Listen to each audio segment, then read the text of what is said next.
goddamn, this is getting juicy. Even juicier than those watermelons that they keep eating in this show that look so goddamn delicious. First of all, we get blown away by this incredible plot twist that happened in the previous episode, in episode 4, just to get it ripped away from us immediately when this episode started, or so we think. Because Kudo's just telling Kujirai that he is fooling around or joking about killing her, but I gotta be completely honest that I don't really fully believe him, because you can still see that he feels bad about something. You can kind of still see that something is still wrong, and that Kudo is not 100% honest with what's going on. And I don't think anybody is honest with what's going on, especially towards Kujirai herself. I don't know why, but I'm getting that feeling that nobody is actually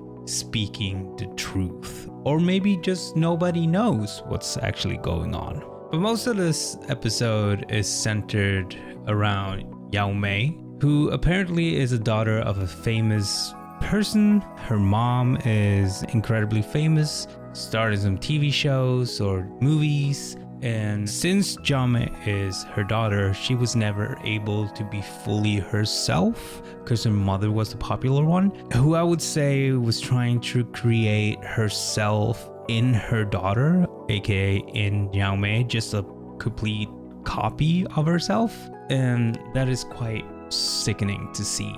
And as we know, Yao Mei has been through a couple of surgeries or even more to make her look the way she looks now, to make her look different from her mom, I would say. But she still feels like her old self every time she gets reminded of her mother, because her mother is in pictures and movies too, right? So there's posters of her everywhere, and sometimes she sees that, and that makes her mind go wild. Just imagine going through that in your life, not being able to be yourself completely. You're only allowed to be a copy of your parents. You gotta be this way, you gotta wear that. It's terrible. It's absolutely terrible. And what I thought was an amazing scene is where she is running home after this incident with her remembering her mom, or she runs towards her apartment for us to see her as her old self, black long hair and her old dress, making me think that the Gentera is making us look the way we feel, because again, the whole thing is a simulation or something. Or maybe it was just to make us feel her emotion, or to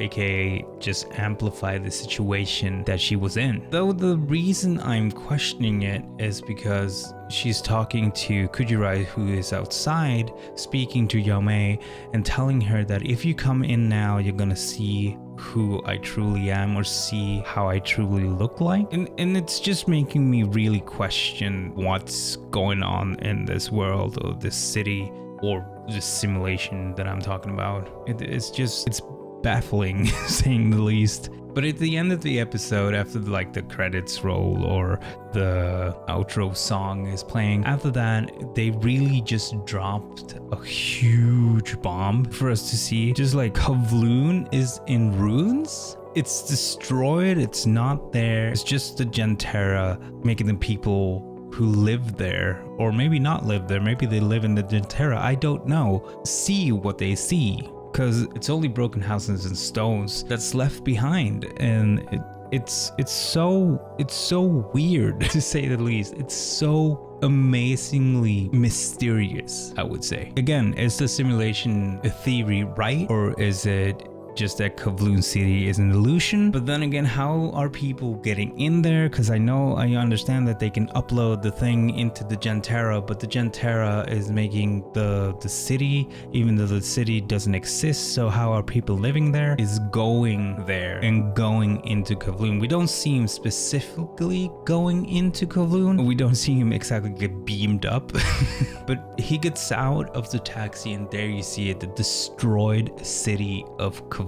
And Kowloon Generic Romance just keeps on blowing my mind by keeping me in question every freaking episode. I I gotta be completely honest. I saw this episode, and when the outro song started playing, I was done with the episode, and I just left it, and I turned off my TV, went to bed, and then I woke up the next morning scrolling the anime page that I watch again, and I saw that it was quite long, the ending. So I started watching it again, and because the episode was kind of like, for me, it was kind of like, oh, just background for Yao Mei, and I like that because now Yao Mei is more interesting, and it makes her a part of the universe for me and not only just a side character. But having this bomb just going off at the end of the episode that Kowloon City is just in ruins is insane for me, and I just can't really predict what's going to happen on the next episode or at the end of the season, because what is happening in this show? There are so many twists and things that it can't predict anything, because every time I think that I know, they tell me that I don't. and I just gotta say this, that if you're sleeping on the show, you really just gotta pack your bags, stay inside, and just watch the show that's going on, or just read the manga, because it's so good. If you're sleeping on it, you're not doing yourself a favor. It's a great show. It's not action, but it doesn't need to be action. You don't need all that flashy. You need a good story and mysterious vibe, and that's what you're getting here. Anyways, if you like this episode, leave a like and subscribe if you want to see more. And do tell me, what are your thoughts of what's going on in Kowloon City? What is happening? Did Kudo kill her? Is this entire thing just an illusion? Is the Gentera just brainwashing everybody? Because I don't know. Thanks for watching. Sul out. Bye-bye.